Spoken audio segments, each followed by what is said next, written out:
Olá, amiguinhos. Continuando, né, a nossa última aula que foi sobre equilíbrio químico, você só para situar, não é? Lembra que equilíbrio era aquele fenômeno reversível que, acontecendo num sistema fechado, atingia o estado de equilíbrio quando as velocidades se igualavam.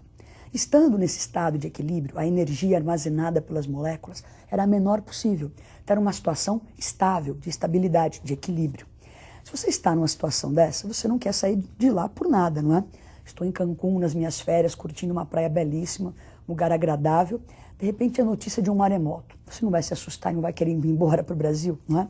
Então, o que acontece? Se eu estou numa situação de equilíbrio e algum fator externo sofre mudanças, isso pode afetar o equilíbrio. Quer dizer, afetar e deslocar esse equilíbrio. Quem estudou esse deslocamento de equilíbrio foi um francês chamado Le Chatelier. Então, é o princípio de Le Chatelier que rege o deslocamento de equilíbrio. Dá uma olhadinha na tela. Então, esse princípio de Le Chatelier funciona assim, ó, princípio de fuga ante uma força, ante uma ação. Então, você aplica uma ação ao equilíbrio, ele vai se deslocar, vai sofrer uma mudança, tentando fugir dessa ação. Imagina que alguém, por exemplo, você está no trânsito, dirigindo, não é? Caminhando uma boa, de repente alguém dá uma fechada. Nossa, você fica nervoso, quer brigar com a pessoa. Isso não parece uma situação de equilíbrio, não é? Olha a palavra, equilíbrio. Então, a ideia, né, do Le Chatelier é assim, eu estou lá caminhando. Alguém veio me dar uma fechada, é claro que eu vou sofrer uma mudança, vou ficar meio nervosa, abalada. Mas quanto mais nervosa eu ficar, pior, porque vai demorar para eu voltar para a situação de equilíbrio, que é uma situação agradável, estável. Então, a ideia do Le Chatelier, temos uma situação de equilíbrio.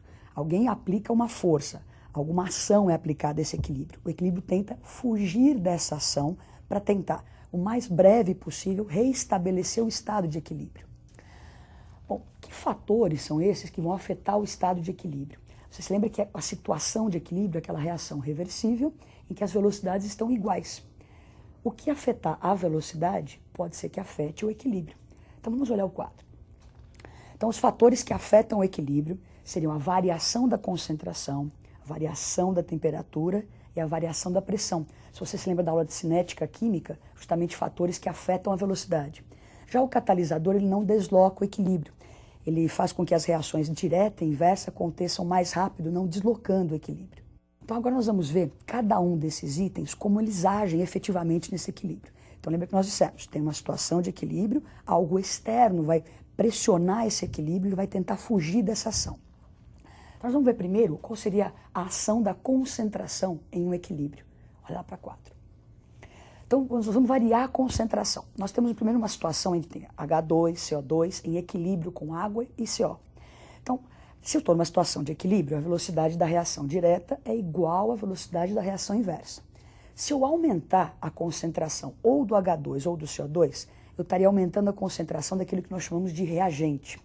Bom, o que acontece? Mais moléculas disponíveis de H2 e CO2. Começa a colidir com mais intensidade. Se vai ocorrer mais colisão, a reação direta vai acontecer mais rápida que a inversa. Então, o que acontece? O equilíbrio começa a se deslocar para a direita e a reação inversa continua ocorrendo, só que a direta, para a direita, acontece mais rápido. Então, nesse momento em que você aumentou o H2 e aumentou o CO2, o equilíbrio começa a se movimentar para a direita. Bom, então nós acabamos de ver teoricamente como isso funciona. Então, aumentou a concentração, desloca o equilíbrio. Vamos ver uma animação para tentar compreender isso com as moléculas lá interagindo. Então, nós temos uma situação inicial, lembra que equilíbrio, coexistem reagentes e produtos, né? Está todo mundo morando junto dentro do sistema, com a velocidade igual, a reação acontecendo com velocidade igual. Então, tem a molécula de H2, a molécula de CO, de CO2 e a de água. À medida que você começa a aumentar o H2 e o CO2, vai deslocar o equilíbrio para a direita, como nós vimos teoricamente. Então, começam a surgir mais moléculas de vapor de água e de CO, como você observa aí. Bom, então, nós vimos agora o efeito do aumento da concentração. Agora, vamos ver o que acontece se você diminuir a concentração daquelas mesmas substâncias. Vamos olhar lá para o quadro. Então, nós temos ali, ó, agora se eu diminuir a concentração de H2 e CO2. Se eu retirar H2 e CO2, eu diminuo o número de moléculas deste lado, que são os reagentes. Portanto, as moléculas do produto começam a se chocar com mais intensidade, fazendo com que a reação inversa aconteça mais rápido que a direta. Então, o que aconteceu? Diminuímos o H2 e o CO2, água e CO começam a reagir mais intensamente, caminhando para a esquerda, deslocando o equilíbrio para a esquerda. O que nós vamos fazer agora é também a mesma coisa, para você ver isso com as moléculas lá dentro daquele potinho. Então nós temos a mesma reação, agora a situação que aconteceu, eu diminuí H2 e diminuí o CO2. Então o que acontece? Você percebe, começa a movimentação dentro do equilíbrio, aumentando, não é? Eu tinha diminuído H2, de repente começa a aumentar a sua produção. Então aumenta H2, aumenta CO2, tentando repor aquilo que foi retirado do equilíbrio. Então nós vimos agora o efeito da concentração. Vamos organizar isso para, assim, de uma maneira bem prática, como que você deve agir num exercício. Você lê o exercício, ele falou, variei a concentração. Como é que isso fica? Então dê uma olhadinha no resumo ali. Então se você aumentar a concentração, vai deslocar o equilíbrio sempre no sentido de consumo daquela substância, no sentido contrário ao que ela está. Então a substância está à direita, o equilíbrio vai para a esquerda e vice-versa. Então na próxima tela, se você diminui a concentração de uma substância, desloca o equilíbrio no sentido da sua formação. Então eu retirei a substância, o sentido da sua formação é o mesmo sentido que ela está. Então se a substância estiver à direita, o equilíbrio vai para a direita, para tentar repor o que estavam tirando do equilíbrio. Então nós vimos a variação da concentração afetando o equilíbrio. Agora existe a pressão e a temperatura. Então é a pressão. Lembrando o seguinte, né? A pressão vai afetar as substâncias gasosas que estão dentro desse equilíbrio. Imagine uma situação em que você está esparramado, dormindo sozinho numa cama de casal, todo esparramado, não é? Você tem um pesadelo que essa cama começa a virar uma caminha de solteiro. Você meio que, assim, intuitivamente não começa a se encolher nessa cama. O equilíbrio é parecido com isso. Então ele tem uma situação em que ele pode se expandir ou se contrair. Então se alguém aumentar a pressão, ele vai tentar fazer o quê? Se contrair. Nunca é para brigar, é sempre para fugir da ação. Então se alguém aumentar a pressão sobre o equilíbrio, ele se contrai. Se alguém diminuir a pressão, ele vai se expandir. Então vamos olhar isso numa reação química, como é que funciona. Então nós temos lá uma reação PCl3 com Cl2 formando PCl5. Então uma situação de equilíbrio, todas as substâncias são gasosas, não se esqueçam que a pressão só afeta gases. A proporção em mols vai me dar a proporção em volumes. Então do lado do reagente eu teria um volume de PCl3, um volume de Cl2, totalizando 2 volumes. Do lado do produto eu tenho 1 mol de PCl5, um volume gasoso. Então se você observar essa reação, do reagente para o produto há uma contração. Eu saio de 2 volumes e vou para 1. Quando eu volto do produto para o reagente, eu tenho uma expansão. Eu saio de 1 volume e vou para 2. Então vamos ver a próxima tela e imaginar o que acontece se a gente variar a pressão nesse equilíbrio. Então se a gente aumentar a pressão, olha o que a gente tinha dito antes, aumenta a pressão, favorece a reação que ocorre com contração de volume. Então aumenta P, a tendência é caminhar para o lado de menor volume. Então nesse equilíbrio, se você olhar a setinha ali, ó, ela está apontando, tem um tamanho maior, é a maneira que a gente pode representar o deslocamento, está deslocando o equilíbrio para a direita, não é formação do PCl5, que era justamente o lado em que há a contração de volume. Agora, se a gente fizer o contrário, então agora se a gente diminuir a pressão, o que vai acontecer? Favorece a reação no sentido de expansão de volume. Então você diminui a pressão, o equilíbrio pode se expandir.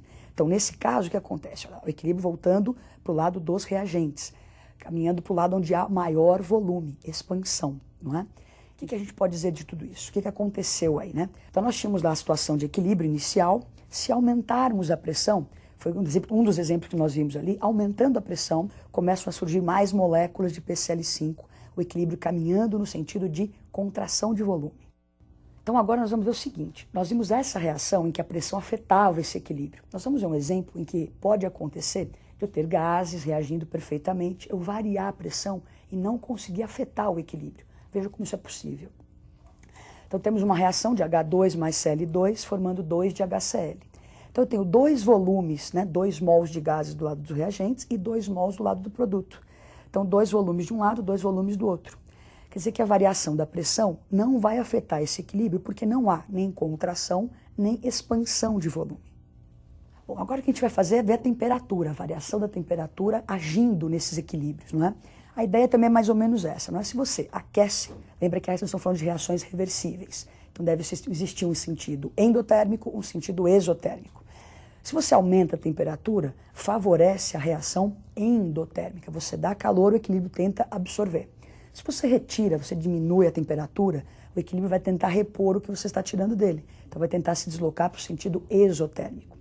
Então, olha só para ficar bem claro, não se esqueçam que se você aumentar a temperatura, aumenta a velocidade de qualquer reação química. A reação sempre vai acontecer mais rápido. Só estamos dizendo que favorece uma em relação à outra.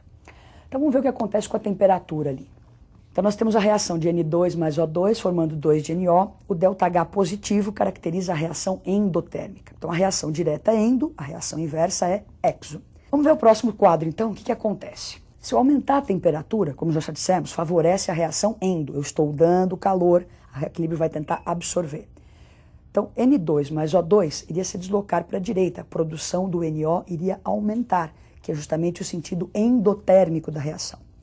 Se você olhar então agora a próxima tela, então, a diminuição da temperatura favorece a reação exotérmica. Nesse exemplo que nós estamos dando aí, o sentido exotérmico era o sentido inverso. Então se você diminuir a temperatura, favorece a produção de N2 e O2. Dá uma olhadinha na tela. Então nós temos lá a situação inicial, com N2, O2, 2 NO. Se eu aumentar a temperatura, vai favorecer o sentido endotérmico. Então vai aumentar a produção de NO. Então você observa que aumenta o número de moléculas de NO.